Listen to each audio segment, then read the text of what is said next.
our close of this season. It's so interesting because I've had several people say to me, "Oh, I've seen this before," and I respectfully think they must be wrong because this has not been seen very much outside of New York. Yeah. And certainly not the way that Brian J. Marcum is cooking it up. Yeah, I'm very excited about A Grand Night for Singing. It's a Rodgers and Hammerstein review. It opened in New York, I think, in 1993. So, I mean, it is, I say it's new and contemporary, and that it is new and contemporary when you think about these songs that were written, in the 30s and 40s and 50s, for them to be rehashed and reimagined in a new contemporary way. Is exciting for me. And I don't think, like we mentioned earlier, like there may have been some concert, people may have seen like a orchestra, a symphony that has something that says A Grand Night for Singing. But this is a show that was specifically made for the Broadway stage, and it only has 5 people in it. It's a small cast of singers. We're adding 4 dancers, two couples, and from the ensemble. And the cast is spectacular. It's a wonderful cast. The music, what I really love about this show is that it takes the songs that you know and love from Oklahoma and Carousel and Cinderella and The King and I and any of the other shows that they wrote and kind of flips them on their heads. If they were sung by a man in the show, they might be sung by a woman in this review. And the arrangements are beautiful, and the show is going to be again very cinematic because it goes from one song right into the next. The characters interchange, and so for instance, like there's a man one and a woman one, but they're not always paired together. Man one sometimes sings the song too. So each song has its own story and its own. There's not a really much of a through line that goes through the show, except that it's Rodgers and Hammerstein music. But what I really love is listening to the lyrics and how timeless they are, and how when they wrote these songs for the specific shows, how it related to the characters. But when you take them out of the show, how it relates to humans, and how they can tell the story in a different way and relate in a different way to different scenarios, and the songs, just like you were saying about the Gershwins and how it made them more so easy, accessible, and it wasn't so highbrow. These songs are the same way. It's just like you're talking, and It Might As Well Be Spring is so easily understood by whoever sings it, as also by the people who hear it. All of these songs are just beautiful, and the arrangements, especially the arrangements at the end of each act, are, even though there are only 5 people on stage singing, they're big and glorious, and you'll be amazed at the sound that you're going to hear from. Again, the orchestra is only 6 people, and they're all on stage as well in this production, and so they're big and glorious, and really because of the moving nature of the lyrics and how it intersects with the orchestrations is just gorgeous. I'm so excited. I've done the show twice before, once at a theater in Montana, and then right before I left Syracuse University, we did another version of the show, where we kind of reorchestrated for a younger audience. But this show is just, I'm so excited. The set is going to be designed by Michael Downs, who did our Frozen set. And again, it's got a lot of movement to it in its design, and we're going to have projections that are also going to be done by Jordan Slusher, who's doing the set for Something Rotten. The costumes are by our own Jacob Locke, who did the costumes for Frozen. And lighting is by Aaron Mooney, who's a lighting designer out of Oklahoma City. And it's, this show will be music directed by our associate music director, Chuck Kozlowski, who's with us all summer, but will step up into this new position because our other musical director, Thomas W. Douglas, has to go back to Carnegie Mellon to teach. So I'm super excited about the show and I want people to, it is a great introduction to people who think like, oh, I don't want to listen to these old musicals or see these old musicals. It's a great way for them to hear this music and fall in love with it too. So, yeah. Yeah, this one is really a multi-generational. We have several this season, I think, that are really like to be experienced between multiple generations. And this is one of them, because any of us who know these classic Rodgers and Hammerstein songs love them. Like whether, like I was really introduced to a lot of them through watching the movies, like have really vivid memories of like watching the film of State Fair or like that kind of thing. So we first became acquainted with them that way. But there are also people out there that like saw these shows when they were brand new or has seen many of the iterations of them. Rodgers and Hammerstein, we talk about a lot of just being, so much part of the musical theater canon, but really like there is no musical theater without Richard Rodgers. Right. I mean, he first worked with Hart on a number of musicals. He also mentored Sondheim, and it's like, so from Rodgers, there's this Rodgers to Sondheim to Miranda. I mean, it's like a very, like the through line is really incredible.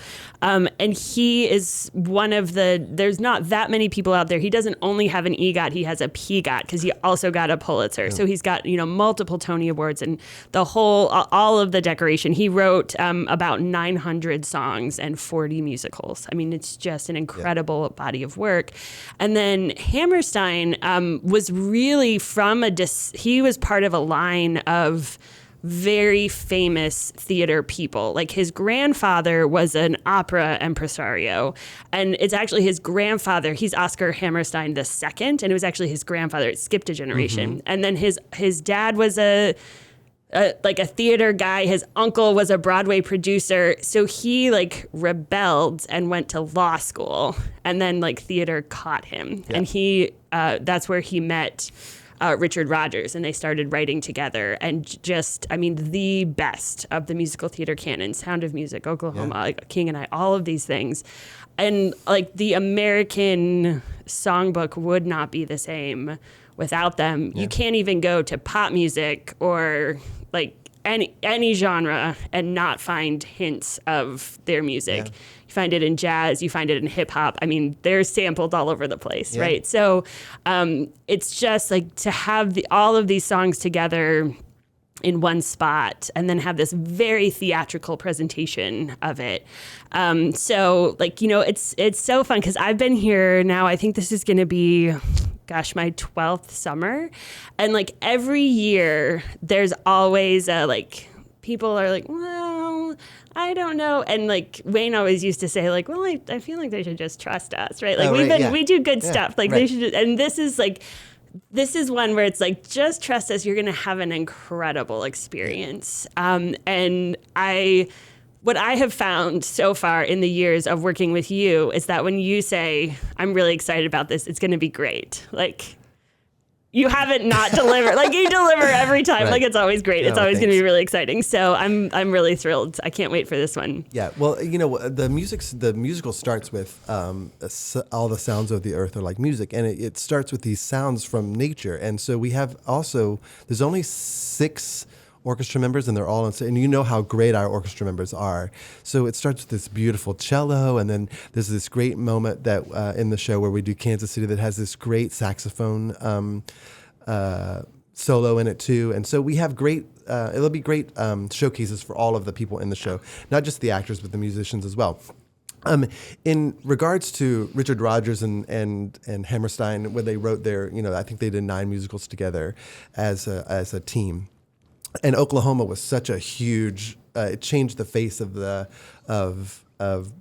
Broadway because these songs were written, and then also Agnes DeMille did. There's a lot of stuff that went into that Oklahoma had that changed the face of Broadway. But Richard Rodgers also had a daughter, Mary Rodgers, who wrote something, and then her son is Adam Gettle, who, if you want to talk holistically and how it all works together, he wrote Days of Wine and Roses that Kelly O'Hara was just in on Broadway. So it's like, and he's got Floyd Collins that's opening right now too. So I mean, if you look at the lineage and all of the stuff and how, like you said, if it wasn't for Richard Rodgers and Oscar Hammerstein and all of the things that they did, that we wouldn't have what we have today. And so this is, and we've talked about this, some of the musicals that were written, like Oklahoma, Carousel, they have some, King and I, some of them have themes in them that are harder to do today. And so while I'm not saying we'll never do a full R&H musical, we will, of course, but some of these songs, it's nice to be able to celebrate them in just their own way without having for their songworthiness, as opposed to having to do the entire show. That sometimes people have problematic issues with some of them.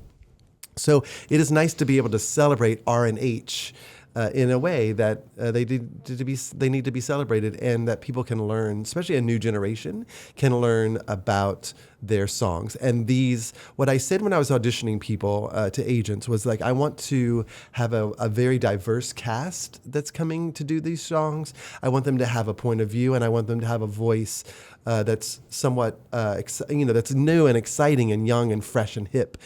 Even though these arrangements are new and contemporary, they still have a classic nature to them. So they fit in all styles. So our cast for Grand Night, the 5 people, one of them is still eluding us. So by this time, when you're hearing this, it's been cast. But Woman 2 for me has been the one that I'm like, we haven't found, because it's the arrangements are so interesting, and there's one song that sits really low, and so I'm really looking for that special voice for that one. But we have Bronson Norris Murphy, who's coming back to be, we'll call him Man One. He was in Cats for us, and last year he played Jerry Goff in Beautiful, and he was in Phantom for 9 years and played the Phantom, and he was in Love Never Dies, which was basically Phantom 2, and he played the Phantom the entire tour of that. He's coming back to be Man 1. Man 2 is a guy that we saw in Back to the Future named Jelani Remy, and he is this very explosive performer with this very fun, rich voice, and so the two of them will play great opposite each other. Woman 1 is her name is Madison Claire Parks, and she right now is in Into the Woods with Wayne Bryan at Music Theater West playing Cinderella, and a glorious voice, the soprano that you want. If you can't get Kelly O'Hara, then this is the one that you want to come and sing for us. And so she'll be coming to join us for our first time here. And I reached out to Wayne about her, and he was like, I give the stamp of approval. She's just a gem of a person, and that voice is out of this world. Again, Woman 2. Yet to be determined, but they're going to be fantastic. She's out there. She's coming to us. It's out there. This show is so important to me. I just want to make sure that we get the right people, and we had a lot of people come in. So I just want to weigh my options.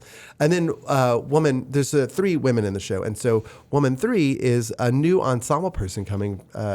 She goes to Northwest. She's graduating from Northwestern as well, and her name is Tallulah Noose, and she's come in for us a few times over the years, and we always like her. But for whatever reason, this is the year that she's going to join us, and she'll be here for all 5 shows, and then the 5th show she'll be stepping into a lead role.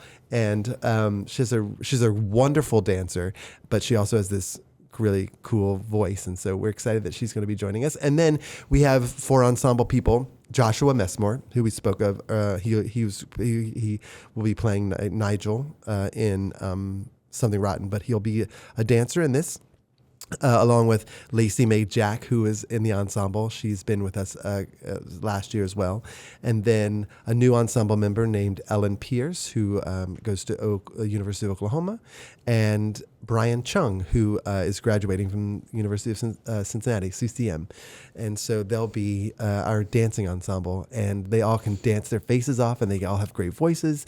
And there'll be lots of tapping in this show. Not a lot, some tapping. And lots of other great dancing. So come see it. Come see this great musical, these great songs. Incredible.